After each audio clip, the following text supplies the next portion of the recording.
All right, hey, good morning, everybody. And Gene, thank you. We're eager to be here. My name is Josh Morgan, and I'm from Organic Approach in Lancaster, Pennsylvania. We have kind of a lot of different things going on with Organic Approach, and we'll dive into that shortly. But first off, Wayne, thank you. That was special. I think learning about decay fungi is extremely important. I work a lot more with beneficial fungi, but decay fungi is kind of a double-edged sword because at the same time as breaking down the trees that we care for, it's returning soil organic matter. It's like it's replenishing our ecosystem. So in the forest, that can be a really, really good thing. And for a key specimen tree in a key location, maybe it's not so much. So my title here for my talk is called Selective Nature. Now this is kind of an idea that I've been kicking around for a number of years now. I like to philosophize a little bit when I stand under the canopy out in the field. And selective nature, if you haven't figured it out already, is a little bit of a play on words with natural selection. And so I believe that as humans, we have a very selective nature. And I think that we exercise that upon our environment with great authority. Now, sometimes that can be a good thing, and sometimes it can be a bad thing. So we'll carry on with that further. Humility, I think, is key in running a good plant care, healthcare service because humility imbues perspective and then greater knowledge.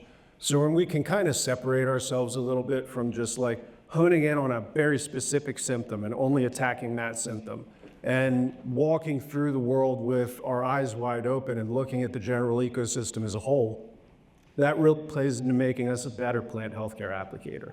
And at least it has for me in my own meandering experience. So I'm going to give you a little bit of background on Organic Approach and on myself, just because I'm a new guy here, and I'm from Pennsylvania, and I'm not from New Jersey, and I do things a little bit differently. So Organic Approach was founded by my father, Eric Morgan, who is somewhere in the audience now. He started mowing lawns in and around Lancaster County when he was 12 years old, pushing an old Lawn Boy commercial. I don't know if any of you recognize that piece of kit over there on the left side of the screen. That's a Supreme. That's very close to what a 21-inch Lawn Boy commercial is, and I actually bought that and refurbished it for him for his birthday gift this year. So we had a lot of fun with that. We collect them and we love them. They run like nothing else, and they don't compact soils like your riders do, believe it or not. So my dad had an allergic reaction to an herbicide that he was using on a property when he was 17 years old. From there, he kind of kicked into organics a little bit. He grew from mowing lawns into general lawn care and fertilization programs, and then from there on to tree and shrub care.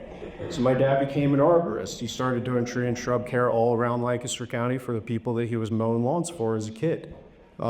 He had a number of properties. When he was in high school, he was mowing 90 to 100 lawns and employing all of his high school buddies as well.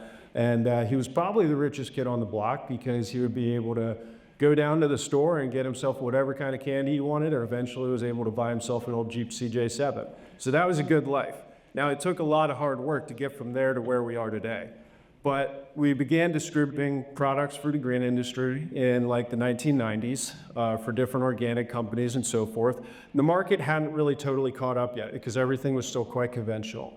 So from there, my dad started formulating. He got really, really interested in how to replenish soil organic matter and how to remediate soils. And so he got interested and curious about the humic acid molecule, the humic and fulvic acid molecules. We emigrated some Russian scientists, colloidal scientists from Irkutsk, Siberia, somewhere around 1999. And our new friends taught us everything that they knew about humic and fulvic acid molecules, how to extract them, and make them active and bioavailable.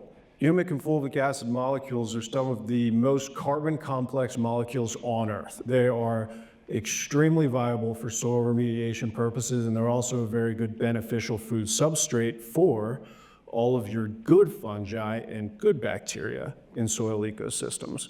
So we utilize these now as the backbone in many of the products that we manufacture today. Since the original origins, Organic Approach now still maintains a lawn and tree care service division, but at the same time, we are manufacturing proprietary formulations of organic products, not just fertilizers, but also biostimulants for the green industry, the whole way around the nation and internationally as well. Our client base ranges from everybody, from homeowners to agriculture and farms, livestock and poultry. We've done trials in poultry houses where we actually sequester ammonia and we reduce mortality rates in chicken houses. We'd work with arborists, we work with Davy Tree. They're a big client of ours, landscapers, turf hydroseeders. Doug Holmgren of hydroseed.com, the largest hydroseeder in the country, puts our products in his tank for all of his huge contracts that he does. Orchards, greenhouses, golf courses, even Brad Fox over at New Jersey National right down the road. We've worked with him for a long time. The Smithsonian Institute and the architect of the Capitol. Now I gotta take a break here and tell you a very short story about how the architect of the Capitol came to us. The Smithsonian Institute actually referred him to us. He called my father, he said, I have a problem and I hear that you're the guy. And he goes, I'm the guy, I'm the tree guy. He goes, okay. Well, I had a vendor, a food truck here, right in front of the Washington Monument that spilled a 55-gallon drum of barbecue sauce, and I haven't been able to get anything to grow there for a year and a half. He goes, what do I do about it? So my father said, okay, we're gonna take the time on the phone, we're gonna cook this down, figure out how to bioremediate your soil, and we had grass there in a few months' time. They're still a client today. This is me. I popped into this world around 1999. I started learning arboriculture from my father at a very young age. When I was like 1, 2 years old, he put me up for shoulder rides walking down the streets of Lancaster County and said, Quercus alba, ginkgo biloba. So I picked up on arboriculture young, even though I didn't start working in it actively until at least a decade later. Started working with my dad, doing a lot of cultural practice and labor when I was like 12, pushing a lawnmower, humping mulch, all these fun things. And then when I was 17 years old, a really good friend and our resident arborist at the time, Thad Graff, passed away suddenly from cancer.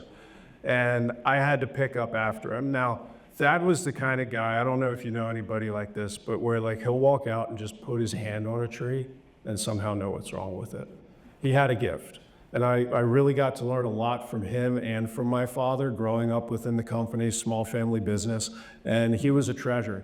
And so I jumped in the tree truck when I was 17 years old. I just had my driver's license.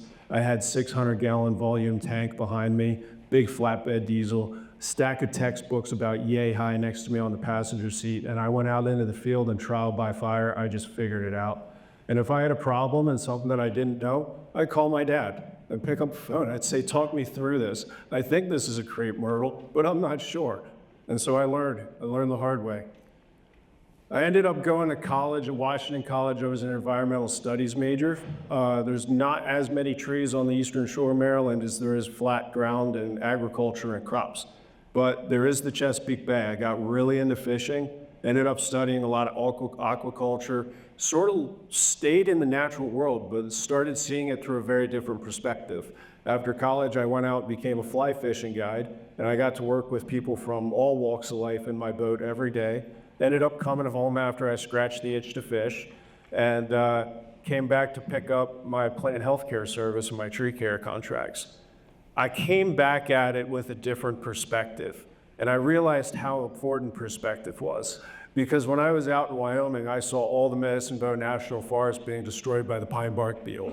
And I was like, what's going on here? You know, like it's invasive, but this is so damaging to like one of the greatest treasures in our country. And so I was able to see things differently because I had looked at nature on such a large scale, and I wasn't looking at the individual as much necessarily anymore. And I found that perspective was really helpful coming back in. So these are 5 main points that I kind of want to hit on quickly, and then we'll circle back to them at the end of the conversation. But if I had to say, how do I structure my plant healthcare program? These are some tenets that I like to live by. Mother Nature is smarter than you. If you fight Mother Nature, you will lose literally every single time. Try it, I dare you. Focus on the collective environment. What I mean by this is the whole rhizosphere, all the soil, all the native biology. When we look at a single tree that has an affliction, it's really easy to say, oh, okay, it's got woolly adelgid. It's a hemlock, right? What do I do? Now, you can't use neonics here in New Jersey anymore, correct? But there are biorational ways that we can look at that. But then also we say, well, a pest at the end of the day is a bully.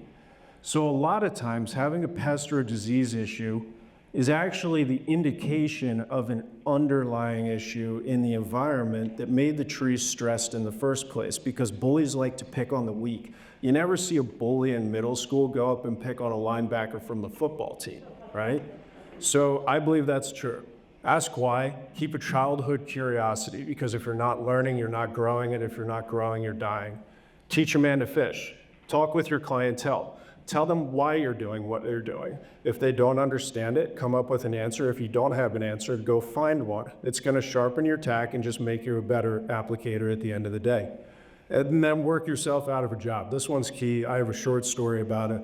I had a guy who was doing like 600 gallons of volume with me 3 times a year, spring, summer, fall. Those are when I make my regular application rounds. He originally called me on for a bunch of ash trees that he wanted treated because they were still in good shape. They were young. He wanted to keep them around for a long time. I ended up picking up more and more and more trees on his property until we hit the apex of 600 gallons per application. And then after about a year and a half, I was like, you don't need this volume anymore. I'm like, your trees have kind of hit this level where like, I don't want to push them to grow. Everything's really healthy. Let's back you off a little bit because we've been working on your soils. Your soils are better. Your environment is more naturally self-sustaining. So we backed from 600 to 450, then 450 down to 3. By the time we hit 3, I had worked my way halfway out of a job. My billables were cut by 50%, right? But I had gained his trust over the course of 4 or 5 seasons. He ends up coming to me one day while I'm standing under one of his trees, and he says, Josh, I have a problem with my pond. I'm like, your pond? I'm your tree guy. He's like, yeah, but I've had 5 pond guys out here over the course of the last 15 years, and nobody's been able to fix my algae issue. So he had blue-green algae, which is actually a photosynthesizing bacteria. A little bit of that is actually good in the environment. You don't want to completely eradicate it. The pond guys were doing the same thing over and over again. They were putting dye into the water and they were putting algicides into the water. So by doing that, they actually killed off all the blue-green algae. They accidentally removed the competition for more noxious algae. He ended up with a bloom of oscillatoria, which literally exudes a neurotoxin into the water and makes it unsafe to swim if it reaches epidemic levels. So by removing the competition of the blue-green algae, which is a much lower level issue, they ended up with this huge problem. So I went in and I did a lot of homework. I ended up bioremediating this pond and removing oscillatoria essentially completely within 18 months' time.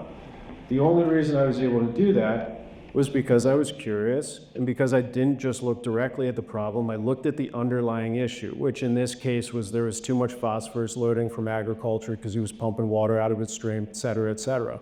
But by working myself out of a job with his tree care, I not only ended up being his pond guy as well, but he gave me a bunch of referrals. So I ended up with more work than I could shake a stick at, and I learned something along the way. So what is plant healthcare? This guy on the right side of the screen seems to have a clue. This is supposed to be a funny picture. That's me a few years ago. But this is where I want a little bit of audience participation. Anybody at all. If you could put plant healthcare in one word or in one short phrase, what would it be? Do I have any hands? Do I have any ideas? Moisture. Moisture. That's a good one. Okay. Give me a few more. Air quality. Airflow diversity. I like diversity a lot. I think that's important. Was that? It's a soil. Okay. Plant, right place. Right plant, right place. That's a good one. Okay. I'm going to say stress. Okay. That's my definition. Because an organism that's not under stress doesn't really need a lot of help. An organism that is under stress, we need to help carry it through that time of stress. We need to somehow resolve that. Now, stress, if I were to break it down into 2 easy subcategories, comes in 2 forms. We have biotic stress examples, which is things that are alive, living. These are pathogens. This is bacteria, this is virus, this is fungi, ones that we don't want there. We have humans. That's an interesting stressor. I also believe that, ironically, if we could do something about the human stressor, a lot of the other stressors would kind of cease to be so large. So the abiotic stress examples, these are things that are not alive. This is weather, this is wind, this is lightning strikes, this is soil compaction, it's lack of, again, moisture, somebody said, that was a good one, airflow, things that we don't necessarily have as much control over, but in some cases we do. The story about the corn. I know this looks like a joke, but in my opinion, this is actually an example of plant healthcare. This corn was dropped off by, I'm guessing, a squirrel, okay? And it grew behind my house in Lancaster County when I was living next to the office. And it germinated somehow. in a spot that has literally 1.5 to 2 hours of morning sunlight per day. It's in basically sterile soils. It's right up against the house. This has not been bioremediated. I've done nothing. I literally only watered in one organic approach product through the course of the growing season. That was Hyphalink Nourish, which is a very complex biostimulant. And I got 3 big old ears off that sucker. So that is plant healthcare. Because against all odds, this thing grew and it yielded. So now I have a few housekeeping items. These are just kind of like some prerequisite information that I want to go over before we go into a couple other forms of stress. The note on nitrogen. There is a common misconception, I believe, that nitrogen is a plant food. Nitrogen is not a plant food. Nitrogen is a component in the synthesis of chlorophyll, okay? But plants do not eat nitrogen. Plants eat photosynthate carbohydrate sugars.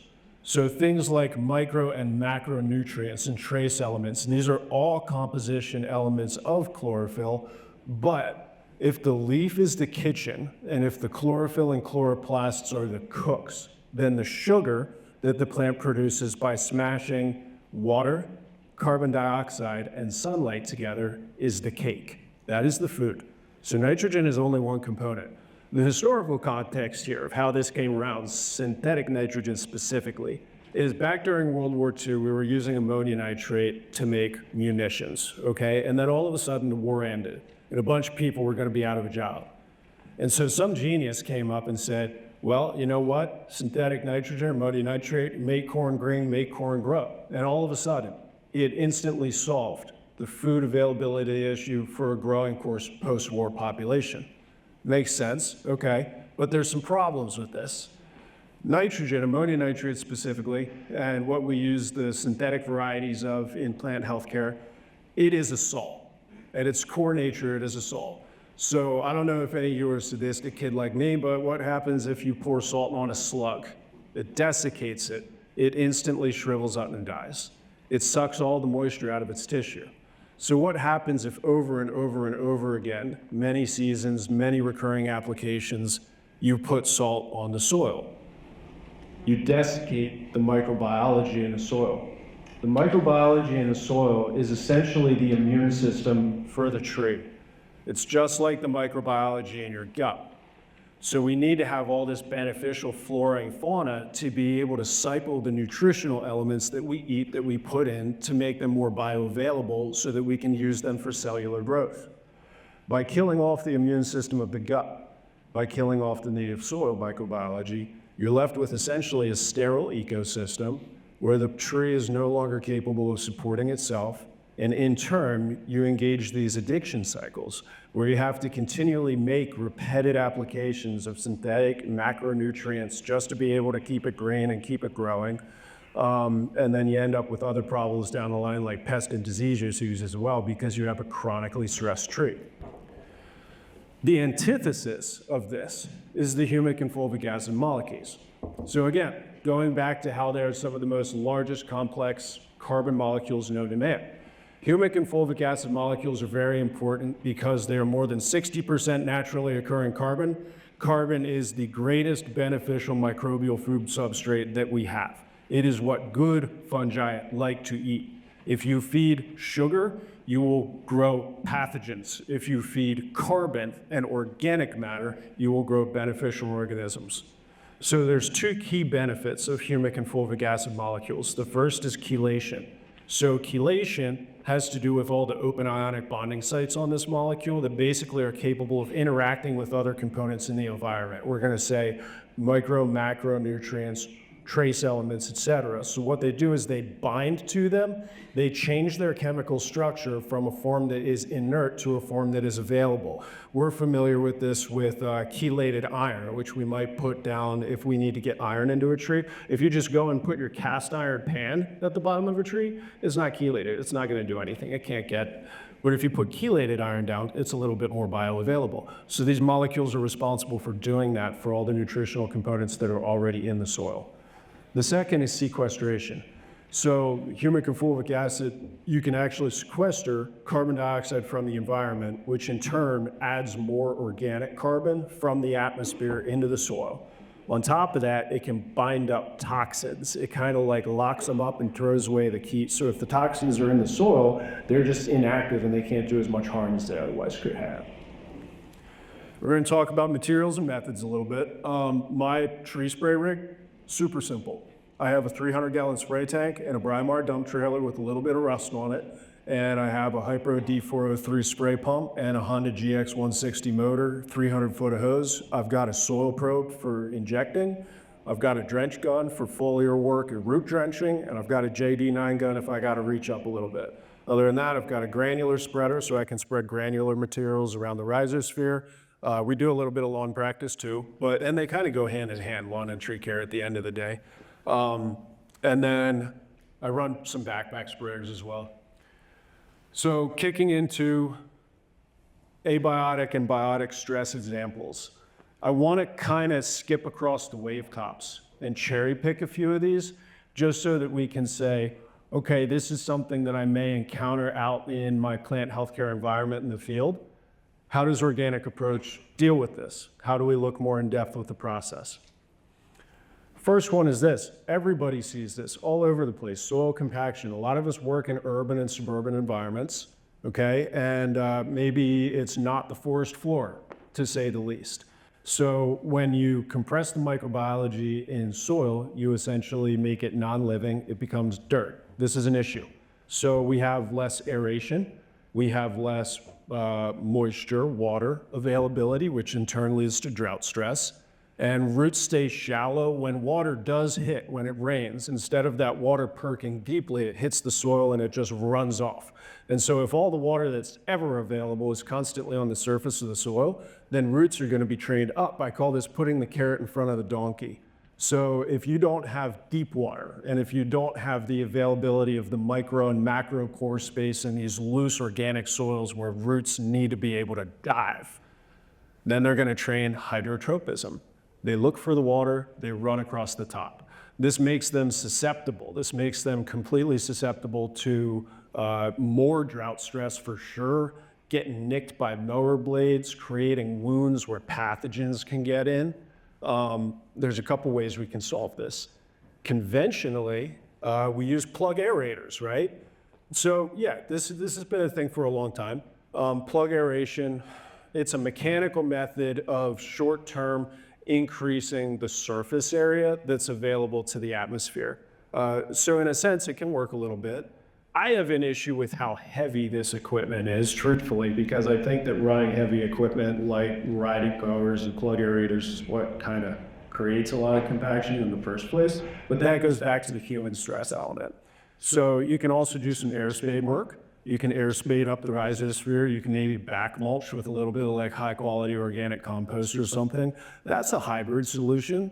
That'll work because that engages the environment with a little bit more organic matter that's beneficial to creating that biological ecosystem that's responsible for recycling all the resources that the trees require. But air spades also do a lot of mechanical disruption to the rhizosphere, especially those tiny, fine little root hairs that are your feeders. So what I do is, instead of doing it mechanically, I do it biologically.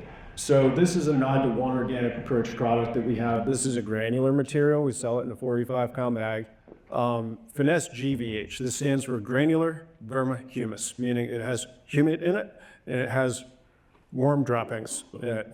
Literally, it's worm compost. It's got a lot of other things, too, to feed beneficial biology. Worms love this, okay? So worms are kind of like the plug aerators of nature. And so I have a video for you. It's a good visual. We'll take Finesse GVH out, and we will literally apply it at a rate of 50 to 100 pounds per 1,000 square feet. It has no macronutrient value whatsoever. You will not burn anything. If you dump the whole entire bag in a pile at the bottom of your feet, okay, maybe that would hurt something. Why? Because you suffocated it. But literally, that's it. So worms love this, and they actually mine it from the surface. But they not only mine the product and drag it down into their catacombs underneath, but they also, when you put this product here, they mine the leaves down. So I hope you enjoy this. This is me on a property sometime late fall, a few years ago, where we made a really high rate application of finesse GBH in compacted soils. And I am literally pulling decomposing leaf matter out of wormholes. So if you go out at night at 10 o'clock or 11 o'clock at night with a flashlight and you tiptoe as if you're hunting, you can literally see them dive back into their holes like, eek. It's amazing. And as this camera pans up at the end of the video, you'll see a coffee cup, but you'll also see like hundreds more of these clumps of leaves. This is happening more than one time per square foot across a couple thousand square feet. This is natural biological soil remediation and aeration at its finest. So let's kick over to drought stress. Drought stress and soil compaction sometimes can go hand in hand, as we already said, because if you have compacted soils, you don't get water deep down. But on the back end of that, drought stress can occur just because of no rain, period. So for a drought stress plant, there's two things that I want to cultivate.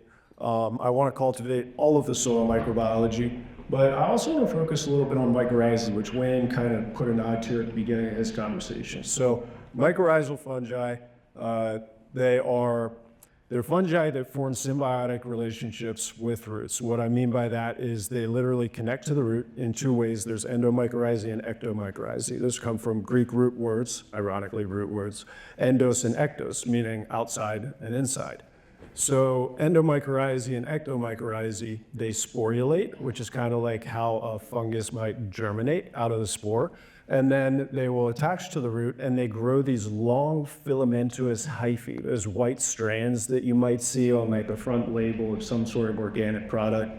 And what they do is they massively exponentially increase the uptake and absorptive capacity of trees, both for water and for resources. They exude enzymes into the rhizosphere that break down nutritional components and make them more bioassimilable. In turn, the tree rewards them with sugar that it makes via photosynthesis, and that becomes its food. So this is a really good, very common root relationship that you can create with beneficial fungi. Now, there's two ways to do this.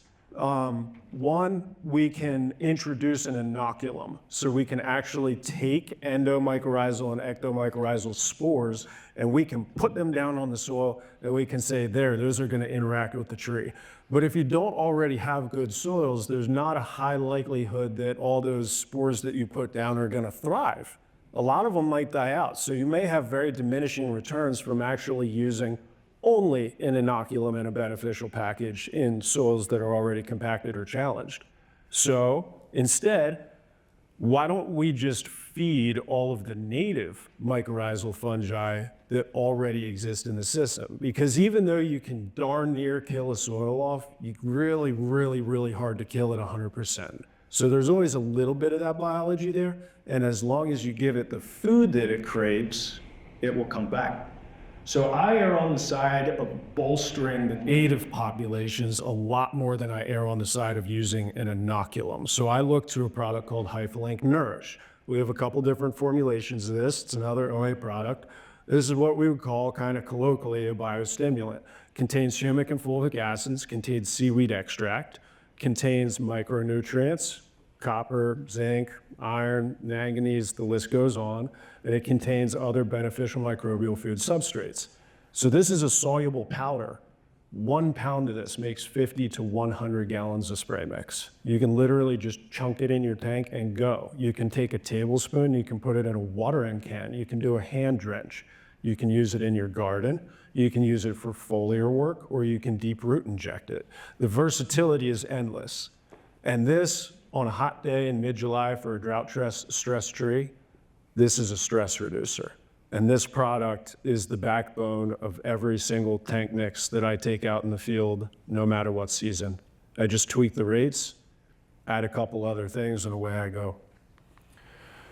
All right, more player participation. Does anybody know what this is? Right. Chlorosis, okay? Iron chlorosis, okay, we nailed it. Iron chlorosis. So this is both abiotic and biotic in my opinion as a stressor. Iron chlorosis is a micronutrient deficiency, right? So there's a couple ways that this can happen. One, your pH can be off. This is very common. Oaks are acid-loving trees. They like a 5.0 to a 6.5 pH. If you are alkaline or even neutral, you can have as much iron as you want in the soil. The oak will not be able to touch it. Iron, like nitrogen, is an important component in the synthesis of chlorophyll. So no iron, no green. No green, no chlorophyll, no photosynthate sugar production, no food, starving tree. So what do we need to do? We need to get iron into that tree. How do we do it? Conventionally, we'll use some sulfur, we'll knock the pH down, we'll put a little bit of chelated iron down, gets up into the tree. Good, correct, but only for a time. So if you keep putting just chelated iron and sulfur down, sulfur is a buffering agent. It doesn't permanently change pH. It just kind of bumps it temporarily long enough to like curate an environment where the tree can get the iron. Works. You got to continually make reapplication. Doesn't really solve the biology issue. We have HyFlank Nourish, Fe, meaning with chelated iron. Literally the same product from the last slide, but with chelated iron. So now we're solving two problems at once. We're getting that chelated iron into the tree quickly, just like we would if we were making a regular chelated iron application, but we're also, again, bioremediating soils and building up the biological systems that are responsible for cycling the nitrogen that's already there. The other aspect of that is if you build healthy fungally dominant soils instead of bacterially dominant soils, if I eat a little carbon, those soils tend to be more acidic. Bacterially dominant soils tend to be more alkaline. Bacterially dominant soils also give you more weeds. Food for thought. We got another oak tree. Who knows what this is? Who said that? Bacterial leaf scorch. Cool, I like that. This is bacterial leaf scorch. This is a toughie. Bacterial leaf scorch is caused by a gram-negative bacteria called Xylella fastidiosa. So this can be vectored by any number of plant hoppers that have a foregut structure. It can be vectored by pruning tools, chainsaws. I know it's very impractical to clean your chainsaw after every cut, but like if you go the whole way down a power line along a street with the same saw blade, you got one infected tree, now you got 10. It's the equivalent of you go in to have surgery in the hospital, surgeon rolls the previous person off the table and says, lay down and using the same tools, literally. So that's a problem, but we can't do anything about it.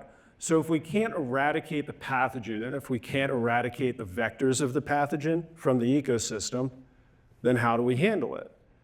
The processes of how bacterial leaf scorch actually hurts and eventually kills trees is it sort of acts like a blood clot in a human.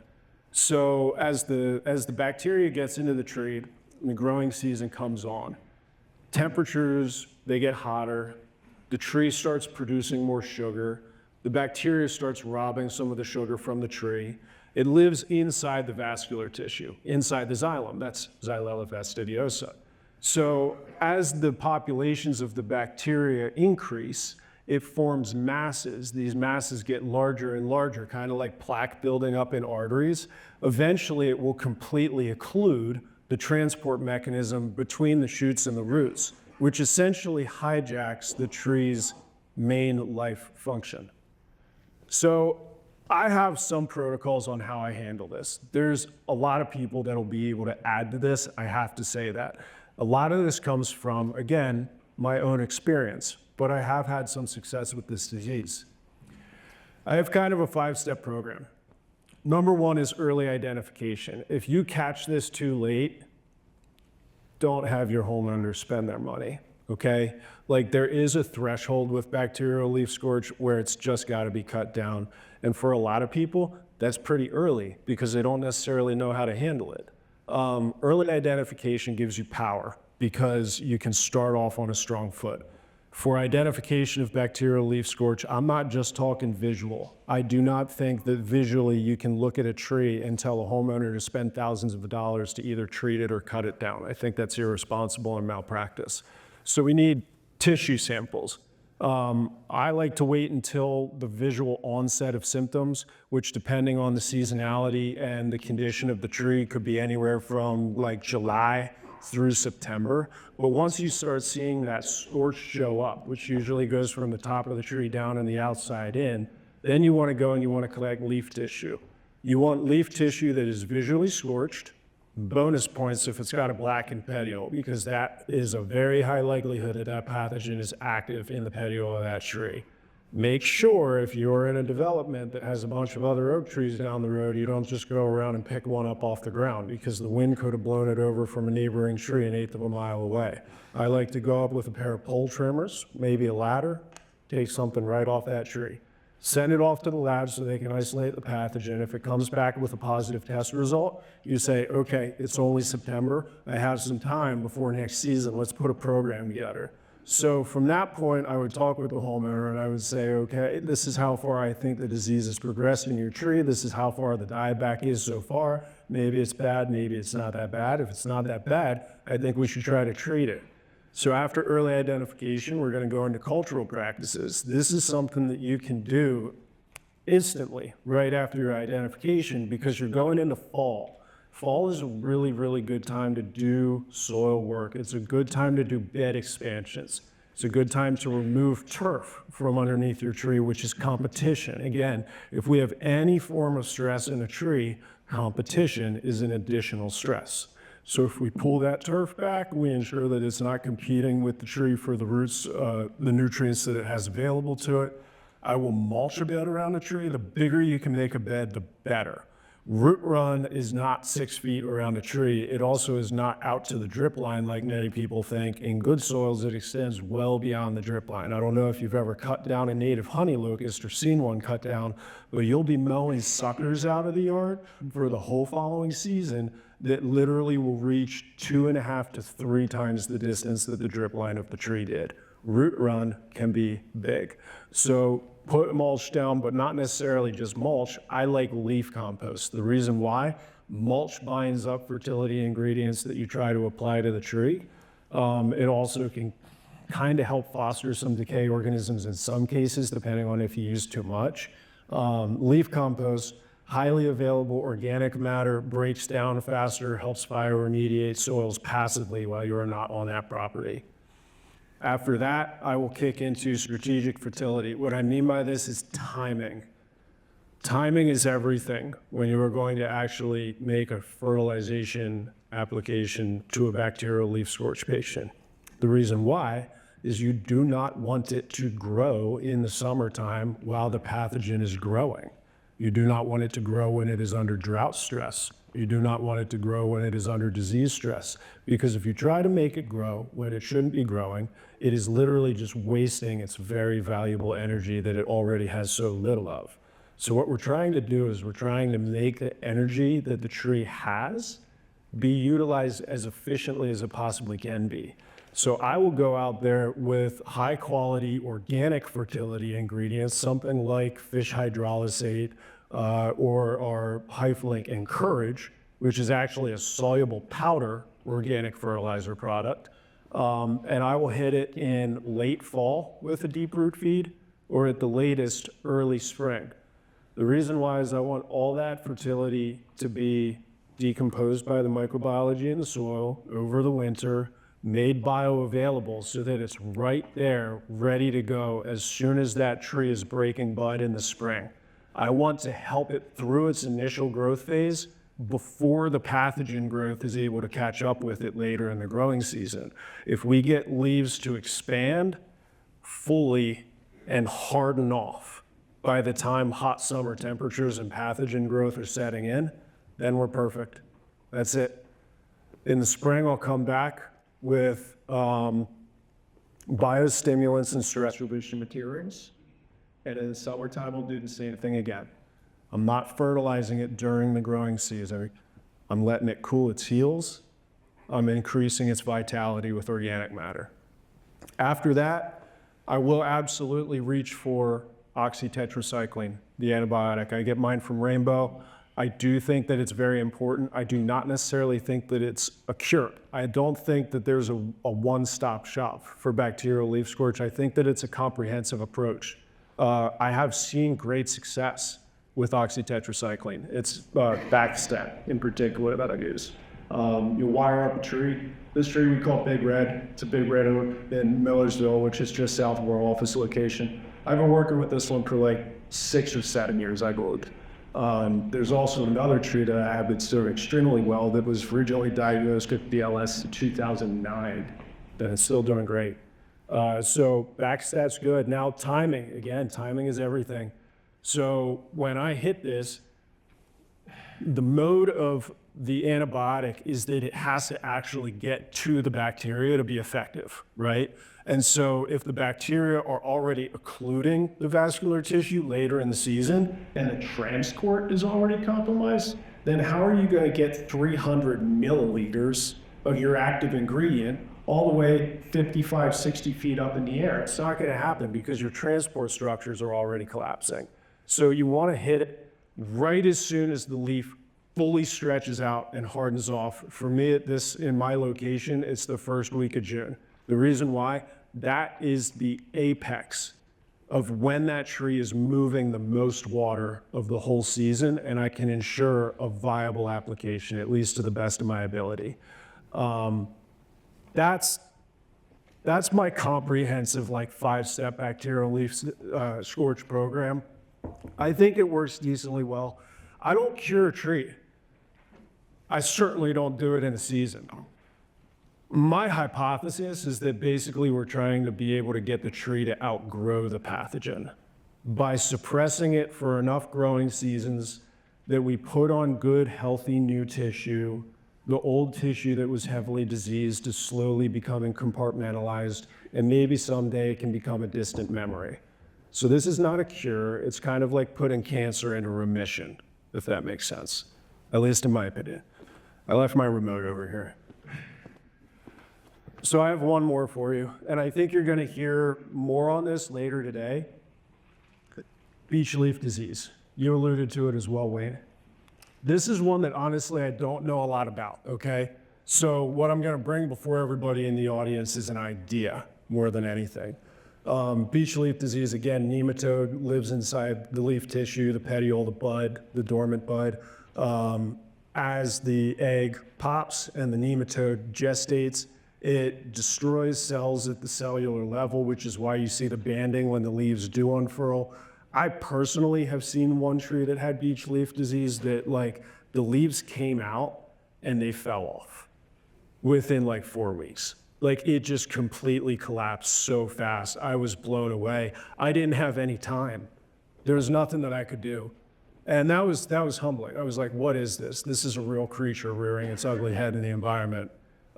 If you have the opportunity to identify it and the tree does not totally collapse, then you can go in there with some corrective approaches. There are products out on the market, and there are some people who have brains bigger than mine that are working on it. I'm sure that's available. I have a different idea. I have an idea for a preventative. And it's maybe not going to be so expensive, it's not going to take any crazy equipment, and it's not going to be a liquid application. So my idea is this. The nematode's eggshell is at least partially comprised of chitin. The exoskeleton of the nematode is also comprised of chitin. Crab and shrimp shell and the exoskeletons of many other insects and pests are also comprised of chitin. So trees are capable of creating their own phytotoxins. What I mean by that is they can create their own pesticides.